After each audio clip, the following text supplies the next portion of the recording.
Welcome. You are now listening to The Strange Case of Dr. Jekyll and Mr. Hyde by Robert Louis Stevenson. In this chilling tale of duality, you'll follow Mr. Utterson, a stoic London lawyer, as he uncovers the dark secrets surrounding his old friend, Dr. Henry Jekyll. What begins as an inquiry into a strange will quickly spirals into a sinister mystery, featuring a violent figure named Edward Hyde, unexplained disappearances, scientific horrors, and a terrifying descent into the heart of human nature. Chapter 1. Story of the Door. London, grim and grey, watches its own secrets rot behind closed doors. On one such somber Sunday, two unlikely companions, Mr. Utterson, a stoic lawyer with a weathered soul, and his well-dressed, worldly relative Mr. Enfield, walk through the quiet back streets of the city. They aren't talkative men, not in the usual way. They walk not for conversation, but for habit, for a sense of civility in a world that's quietly breaking apart. But today something stirs. As they turn a corner into a dingy alley lined with well-kept shops, they pass a single building that defies the street's charm. It's a ruin wedged between elegance, a door so battered and sinister it seems to exhale menace. No windows, no signs, just a solid, decaying structure that seems untouched by life. Enfield stops, his expression darkens. "You see that door?" he says, pointing with his cane. "I'll tell you something strange." And what he tells Mr. Utterson sends a chill beneath even the lawyer's composed exterior. It was a cold winter morning, Enfield recalls, sometime near dawn. The streets were deserted, the city sleeping, and in that silence he saw two figures converge, a little girl running from one direction, a short man walking briskly from another. They collided, but instead of apologizing or helping her up, the man stomped over her without pause, as if she were nothing more than a puddle in his path. Enfield ran after him, caught him, dragged him back to the scene. By then the child's family had gathered, outraged, and a doctor had arrived. But what haunted them wasn't just the violence. It was the man himself. There was something unnatural about him. He wasn't deformed, not obviously, but he inspired disgust. Every person who saw him recoiled. Even the calm doctor looked like he wanted to kill him. When Enfield and the family threatened to cause a scandal, the man didn't argue. Instead, he agreed to pay £100 to keep things quiet. He vanished through the very door they now stood before, and emerged moments later with a signed check for the full amount. And here's the most disturbing part. The check was genuine, signed by a well-respected, famously good man in London society. The contrast was shocking. The man who trampled a child without a flicker of conscience connected to someone so noble? Enfield suspected blackmail, some terrible secret buried in the past. Mr. Utterson listens in silence, the weight of the story settling heavily. When Enfield finally gives up the name of the strange figure, Mr. Hyde, Utterson's reaction is restrained, but something shifts behind his eyes. He already knows that name. The two men agree to never speak of it again, but Utterson can't shake it. That door, that story, that name, it burrows into his mind like a splinter. And beneath his gentleman's calm, something begins to stir. A man like Mr. Hyde doesn't just walk into a room. He walks into a life, and he doesn't leave without taking something. Chapter 2. Search for Mr. Hyde. The story Enfield told clings to Mr. Utterson like fog. He can't shake it. That name, Mr. Hyde, has sunk its claws into him. Back in the warmth of his dark, lonely home, Utterson sits by the fire, but there's no comfort. Instead, he unlocks a drawer, pulls out a document that has disturbed him since the day it was written. Dr. Henry Jekyll's will. Jekyll, his old friend, a man of science, dignity, and generosity, had given him this will months ago, and Utterson has regretted accepting it ever since. The contents are chilling. If Jekyll dies or even disappears for 3 months, everything he owns is to be handed over to a man named Edward Hyde. Not a family member, not a friend, just Hyde. Now, with Enfield's story burned into his thoughts, Utterson realizes this is no eccentric legal quirk. This is a disaster waiting to happen. Unable to rest, he makes his way to Dr. Lanyon, another old friend and fellow scientist, hoping to unravel some sense. Lanyon, ever hardy and skeptical, laughs off the name Hyde. He hasn't heard of him. But when Utterson brings up Jekyll's odd behavior, Lanyon's face darkens. He and Jekyll haven't spoken in years, not since Jekyll began dabbling in what Lanyon calls unscientific balderdash. They'd once shared ideas. Now there's only silence. Utterson leaves more disturbed than before. Something is terribly wrong. Over the next days, he haunts the shadowed streets near the ominous door Enfield described. Morning and night, in fog and drizzle, he waits, watches the passers-by, the flicker of gaslight, the rain glistening on the cobblestones. Then one night, he sees him, Mr. Hyde. Short, pale, oddly proportioned, not deformed exactly, but somehow off. Utterson confronts him. "Mr. Hyde, I believe?" Hyde turns with a start, then settles quickly, his voice cool and hissing. "That is my name. What do you want?" Utterson introduces himself, expecting recognition, maybe suspicion, but Hyde is unfazed, almost amused. "We have mutual friends," Utterson says, testing him.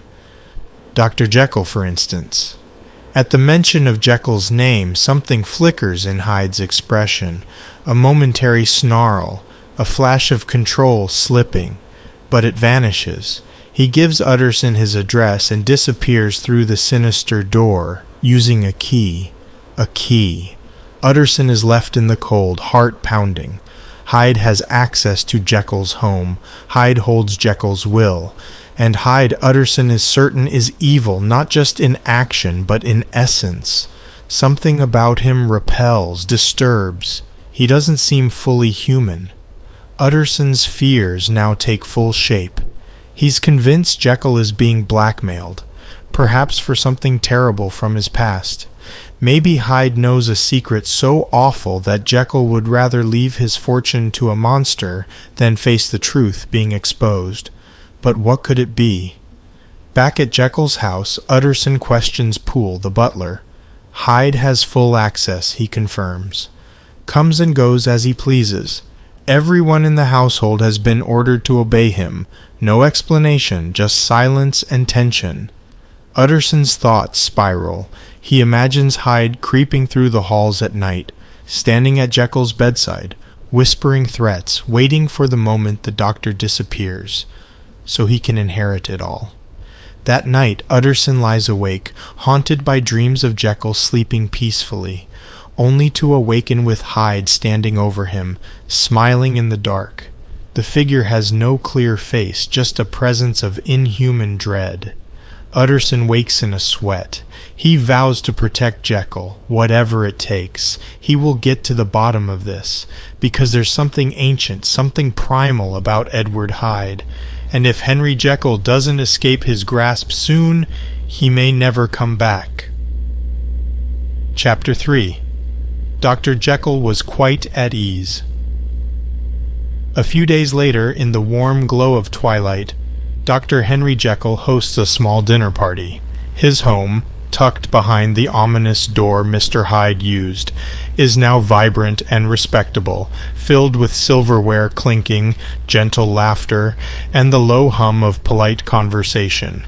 The guests are well-placed men, intelligent, refined, and used to the subtle game of social performance. At the center of it all is Jekyll himself, tall, charming, around 50, with something almost boyish in his smile. To a casual observer, he seems perfectly at ease, but Mr. Utterson is not a casual observer. He watches Jekyll closely, noting every word, every glance, every pause. As the evening winds down and the other guests leave, Utterson remains. This is not a social call anymore. He has come with a mission, and the time has come to speak plainly. They retreat to Jekyll's study, a grand room filled with books and strange instruments of science. Outside, the London fog presses against the windows, but inside, the tension is thick with unspoken truths. Utterson doesn't waste time. With the quiet firmness only a man of the law can manage, he brings up the subject of Edward Hyde. Instantly, Jekyll's mood changes, not violently, but like a man suddenly gripping the edge of a cliff. He tries to laugh it off, claiming there's no need for concern. "You don't understand my position," he says, smiling too tightly. "I am in a very peculiar situation." But Utterson doesn't back down. He presses on, bringing up the will, its bizarre wording, the inheritance, and the strange clause about disappearance. He all but accuses Jekyll of being under Hyde's control. Jekyll's face hardens. His voice grows cold. "I can get rid of Hyde whenever I like," he says. "I promise you that, but this is a private matter. I beg you to drop it." He insists there's no blackmail, no scandal. He even calls Hyde a man of no importance, but the way he says it, quiet, pained, almost ashamed, betrays something deeper. Jekyll is not afraid of Hyde. He's bound to him.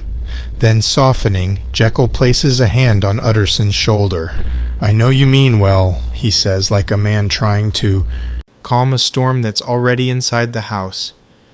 "But let me be clear, I care for you deeply, my friend, and I trust you. But for your own sake and for mine, please, leave Hyde to me. I swear to you, I am in control of this situation."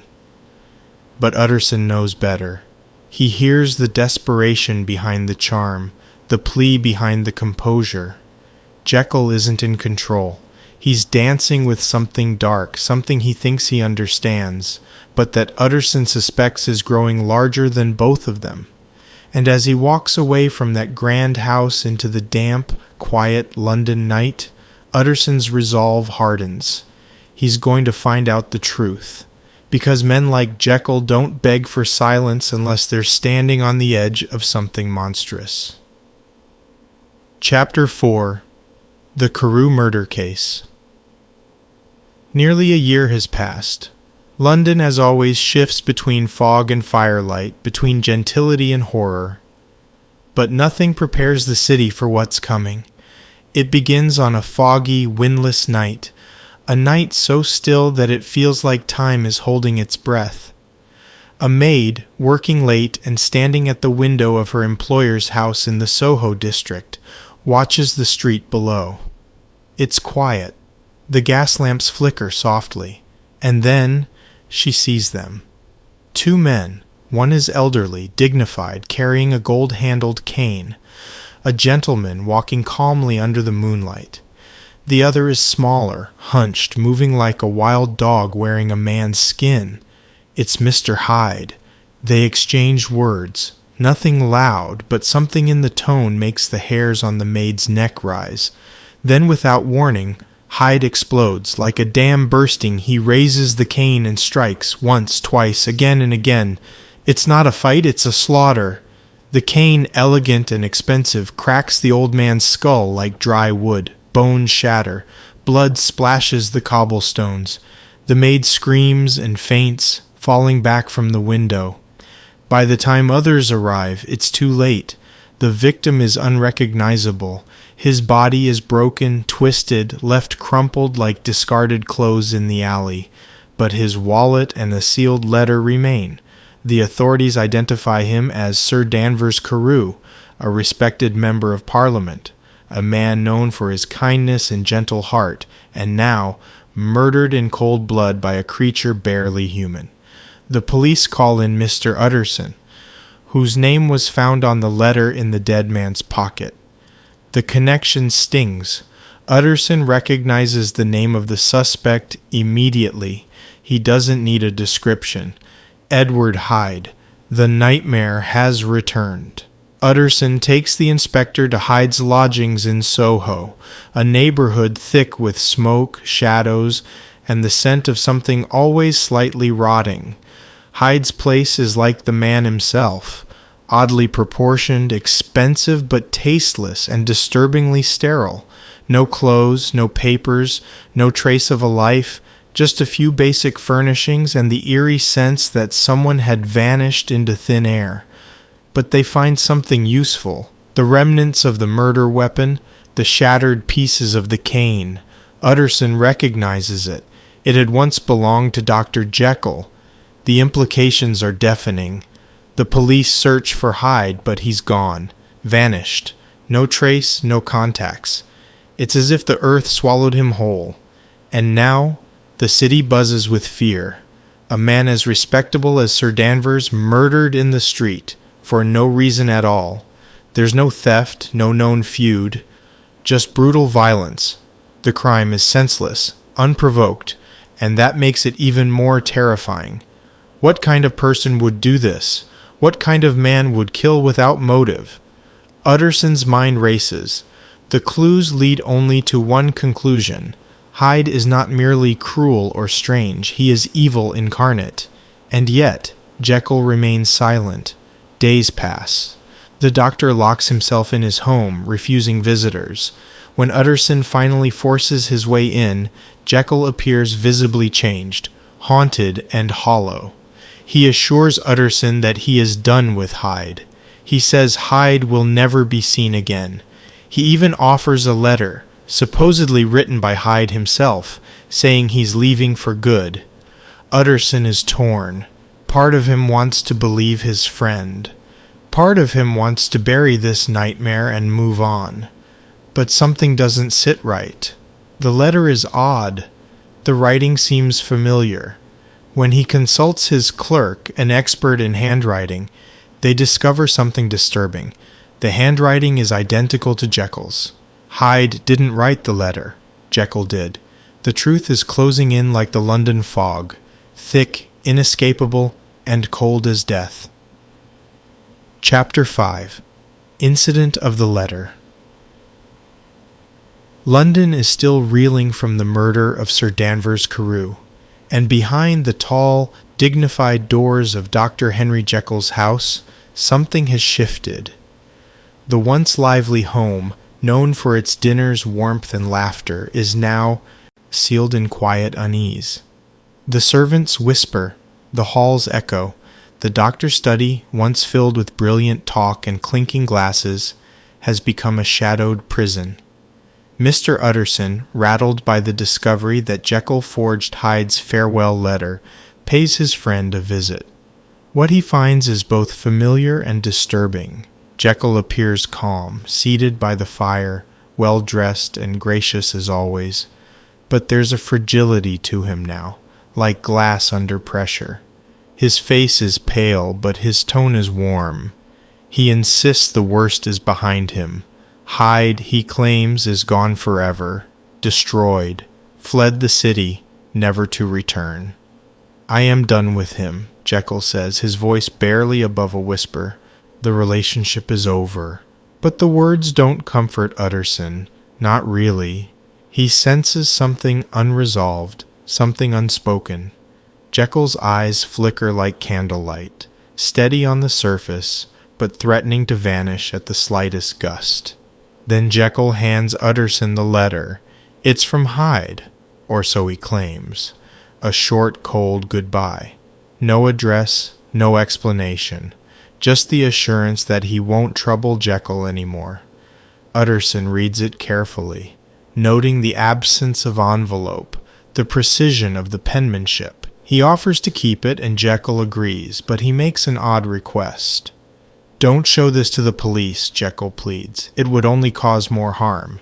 Utterson agrees, but something gnaws at him. When he returns home, he consults Mr. Guest, his trusted clerk, a quiet man with a sharp eye for handwriting. Guest compares the letter from Hyde to other samples of Jekyll's writing. Then he goes still. "They are the same hand," he says.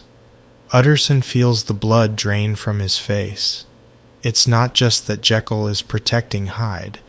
It's not just that he knows more than he's letting on. It's that Jekyll wrote the letter himself. Hyde didn't flee. He didn't disappear into the fog.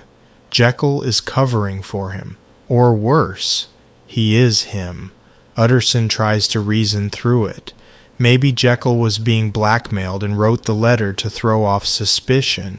Maybe he's just trying to protect his reputation, as any gentleman would.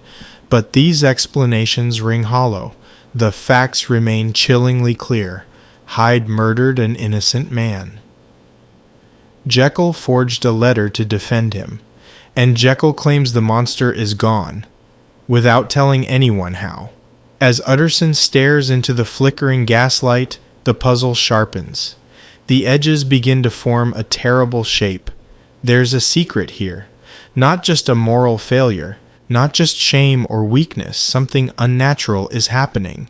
Something no gentleman's code of silence can explain away. Chapter 6. Incident of Dr. Lanyon. Weeks pass. London begins to breathe again. With Mr. Hyde vanished and Dr. Jekyll seemingly restored, a strange calm settles over the city's upper crust. The newspapers fade from scandal to silence. The police investigation grows cold. The monster, it seems, has disappeared into the mist. And Jekyll, he flourishes, or pretends to. He begins hosting small gatherings once again, reopening his doors to old friends. His face regains its color, his voice its charm. For a short time it's almost like the old days. Meals, laughter, pleasant talk about science and society. To all appearances, Jekyll has been delivered from the grip of darkness. But like all brief reprieves in a haunted story, this piece is a lie. Suddenly, without warning, Jekyll retreats. The doors of his home slam shut once more. His servants are instructed to deny visitors. He stops accepting invitations, stops writing, stops appearing in public. The study that once echoed with life is now a tomb. Mr. Utterson, puzzled and concerned, turns to Dr. Lanyon for answers. But what he finds shakes him to the core. Lanyon, normally firm, full of life, opinionated and loud, is a ghost of his former self. His face is hollow. His eyes, once sharp, are dulled by fear.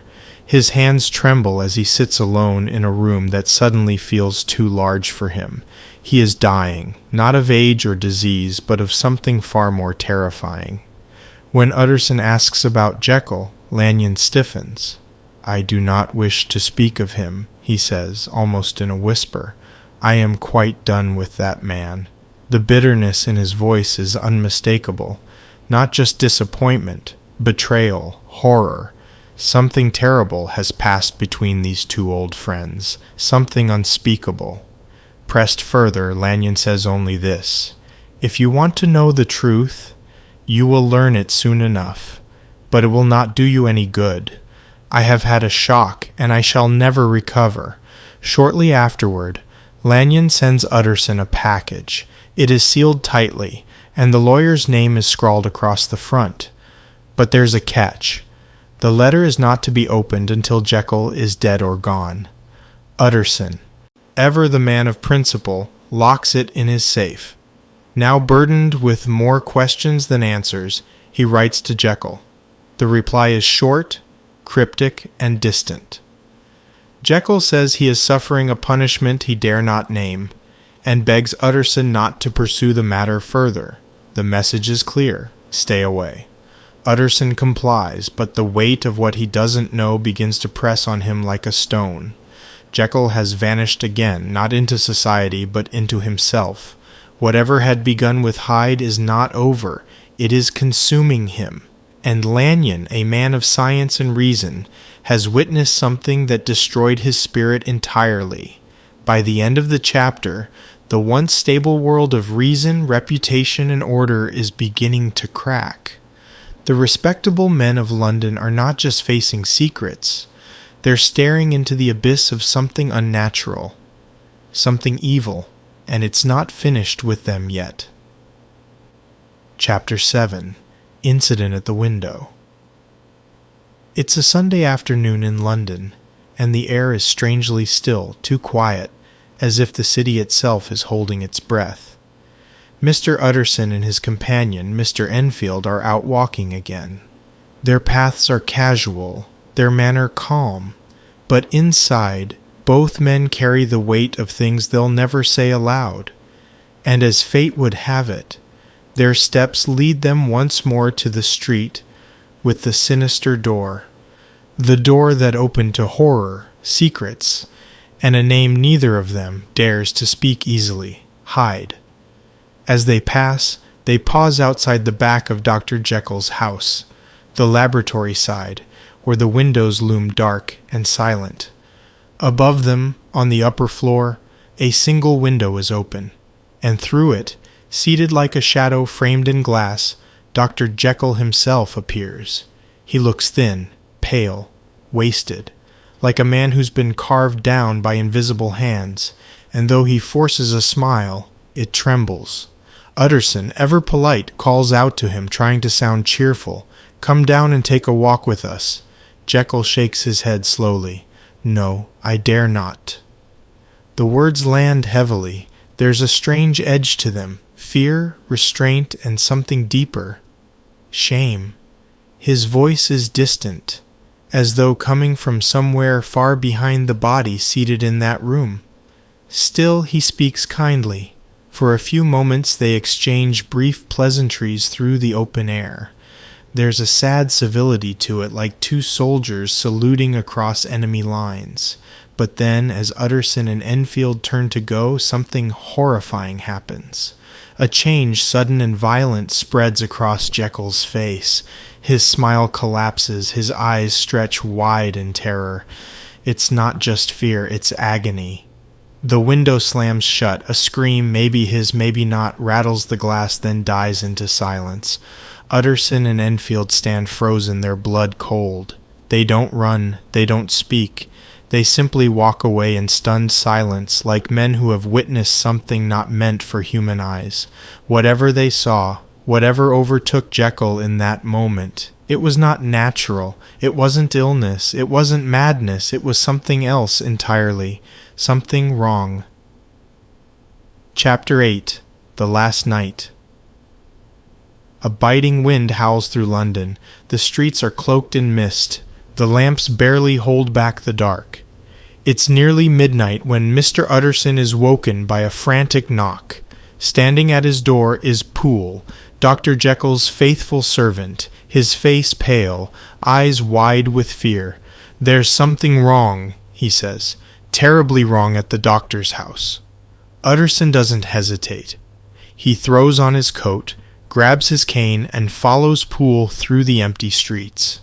The journey feels longer than usual, every corner thick with tension. When they arrive at Jekyll's home, the place is gripped by dread. The servants huddle together in silence. Even the walls seem to shrink from whatever lurks inside. Poole pulls Utterson aside. "It's not the doctor," he whispers. "There's someone else in that room, someone who locked himself in days ago. We haven't seen Dr. Jekyll's face since." Utterson stiffens. "What are you saying?" Poole's voice drops even lower. "Whoever's in there, it's not him. I've heard the voice. I swear it's not Jekyll." Utterson demands details. Poole explains. Jekyll suddenly locked himself in his study, refused all visitors. He began writing desperate notes asking for a specific type of chemical, a salt, again and again. The servants brought it, but every time it was wrong. He grew more agitated, his handwriting changed, his voice changed. And one night, Poole swears he saw something, someone, moving inside. A masked figure, small, hunched, not the doctor. Utterson's blood runs cold. He's not a man prone to superstition, but something is deeply, undeniably wrong. They listen at the study door. A trembling voice answers. thin, high-pitched. Utterson calls out, asking for Jekyll. The voice insists, "No, no, I can't see anyone." It's not just fear in that voice, it's terror. They retreat to the hallway. Poole is shaking. "That's not my master, that's someone else, a thing." Utterson, gripping his cane, makes a decision. We break down the door. Together, with servants watching in frozen silence, they swing axes against the thick wood. The sound echoes through the house like gunfire. With every blow, dread mounts. Then finally, the door bursts open. Inside, the study is still. Books are scattered. Bottles line the tables. A mirror stands cracked near the fireplace. And there on the floor, a body. It's not Dr. Jekyll. It's Mr. Hyde, twisted in death, his features contorted in agony. A small, crumpled form dressed in Jekyll's clothes. A vial lies beside him, its contents spilled. Poison. The monster took his own life. But where is Jekyll? They search the room. No secret exits, no signs of escape. Only a sense of something horrible having passed. On the desk, Utterson finds 3 documents. 1. A will, this time naming Utterson as heir, not Hyde. 2. A sealed note addressed to Utterson. 3. A large envelope labeled, "To be opened only if I disappear." Utterson takes the papers and leaves in stunned silence. Hyde is dead. Jekyll is missing. But the answers, finally, may lie inside those pages. The next chapter is not written in blood or shadow. It's written in Jekyll's own hand. Chapter 9. Dr. Lanyon's Narrative. The letter is old, but its words still tremble with urgency. Dr. Lanyon, the steadfast man of science, begins his confession, not to the public, but to Mr. Utterson, in a document he never intended to survive him. It is dated shortly before his death, and what it reveals unravels the final threads of the mystery. It began with a strange note. Delivered late at night, the letter was from Henry Jekyll, written in frantic, almost incoherent desperation. He begged Lanyon to put aside all questions and do him an extraordinary favor, one that would test not just his friendship, but his grip on reality. The request was clear, if impossible. Jekyll asked Lanyon to go to his house, break into his private laboratory using Poole's help, and retrieve a drawer from a cabinet. Inside the drawer were chemical powders, a vial, and a notebook of formulas. Lanyon was to take this drawer home and wait. Wait for a visitor to come for it. The doctor hesitated, confused and deeply disturbed, but his loyalty and his curiosity won out. He did as asked. Hours later, the visitor arrived. Mr. Hyde. Lanyon had never seen him before, but instantly felt what so many others had. The overwhelming sense that there was something wrong with this man, something sickly, unnatural, and not quite human. Hyde was smaller than expected, dressed in oversized clothes, his movements twitchy and eager, like a rat scurrying through a grand house. Without any pleasantries, he demanded the drawer. Lanyon, already repulsed, gave it to him, and then Hyde made one final request. "Would you like to see something remarkable?" he asked. "Something that will change everything you believe?" Lanyon, arrogant in his certainty, proud of his logic, said yes. What followed shattered him. Hyde stood before the fire, poured the chemicals into the vial, and drank. Moments passed.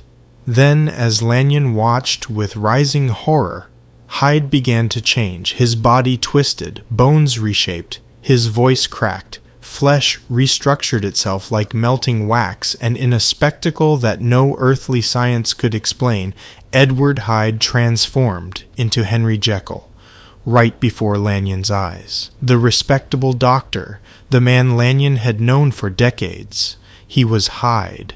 Lanyon couldn't move, couldn't speak. Every principle he had ever believed in, rationality, nature, science, crumbled in a single moment.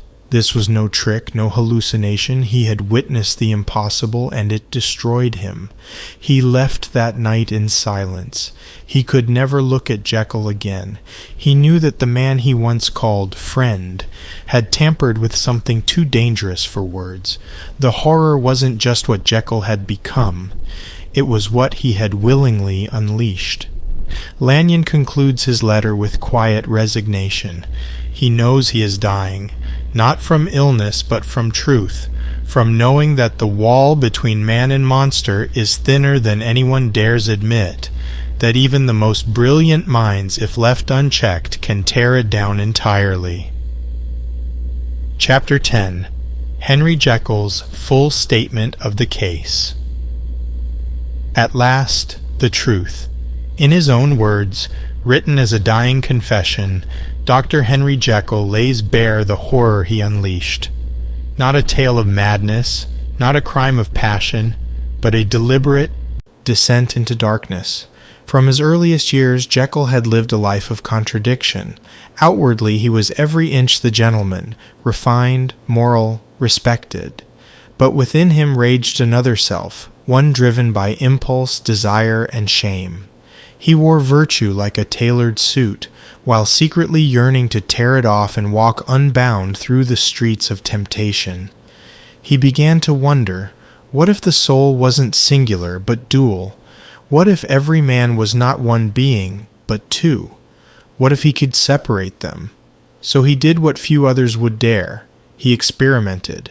With chemicals and philosophy, with formulas and forbidden science, Jekyll crafted a potion, not to heal the body, but to unchain the soul, to cast off the weight of conscience and awaken the self that society never saw.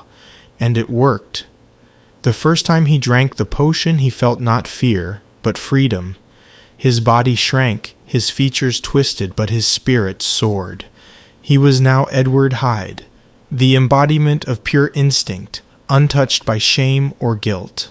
Small, hunched, and strange, Hyde was everything Jekyll repressed.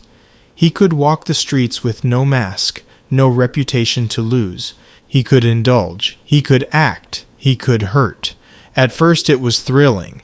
Jekyll believed he could control it, be Hyde when he wanted, and return to himself when needed. He thought he had found the perfect solution, a way to sin without stain. But the lines blurred. Hyde grew stronger. The transformations came without the potion. The cravings returned unbidden.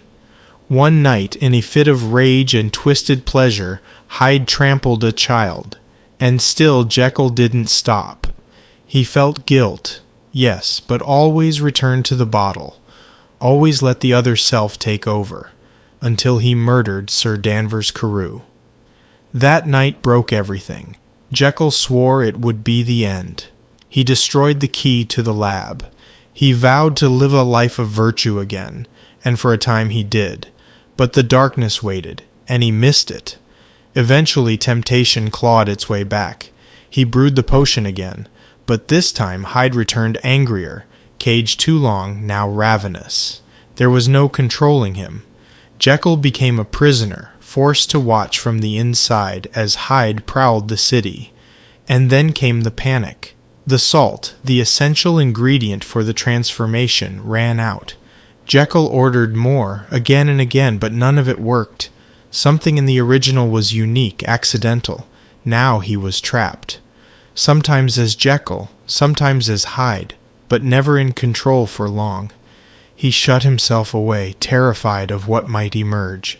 His servants heard the screams, the pleading, but they couldn't know the truth, that the good doctor had been swallowed by the very creature he created. In these final pages, Jekyll speaks not with pride, but with horror. He confesses everything. He created Hyde. He gave him freedom. And when Hyde turned monstrous, Jekyll hid behind excuses and science. But the truth is simple. He didn't just unleash a monster. He was the monster. And now, with the last of the potion gone, Jekyll knows what's coming. Hyde is stronger. Soon there will be no changing back. His soul will rot inside that twisted body. The man known as Henry Jekyll will vanish, not with a scream, but with a shudder. As he signs the final words, he writes, "I bring the life of that unhappy Henry Jekyll to an end, and with that, Edward Hyde remains." Epilogue. The streets of London moved on. Sir Danvers was buried. Hyde's name faded from the papers. Dr. Jekyll's townhouse stood cold and locked, like a monument to a man no one could fully understand. The whispers continued for a while, among the upper class, among the servants, but eventually even they quieted. Society, as it always does, chose silence over scandal. But the story didn't end with Hyde's death. Not really, because this was never just about one man's descent into darkness. It was about all of us, about the daily war we each fight between who we are and who we pretend to be, between what we want and what we allow, between the face we show the world and the one we dare not show ourselves. Dr. Jekyll wanted to be free. He wanted to be good without struggle, sinful without guilt. But he learned the hardest truth of all. You cannot divide the soul without destroying it. We all carry a Hyde. We all hear that voice whispering in the quiet. For some, it's anger. For others, envy, desire, rage. Most of us keep it locked away, but Jekyll, he gave his darkness a name, a face, a body, and it killed him. Not all monsters hide in shadows. Some wear fine coats, smile warmly, and shake hands like gentlemen. Some sign wills, some host dinner parties, and some stare back at us in the mirror, wearing our own eyes. So the door on the back street remains shut. The house, quiet, the drawer empty. But the question lingers like fog. If you could live without consequence, what would you become? And more importantly, would you ever come back? Thank you for listening. We've just begun our mission to bring detailed, powerful summaries of timeless classic books to everyone for free. If you found this story engaging, please support us by subscribing to the channel. And don't forget to hit the notification bell so you'll be the first to know when we publish our next audiobook.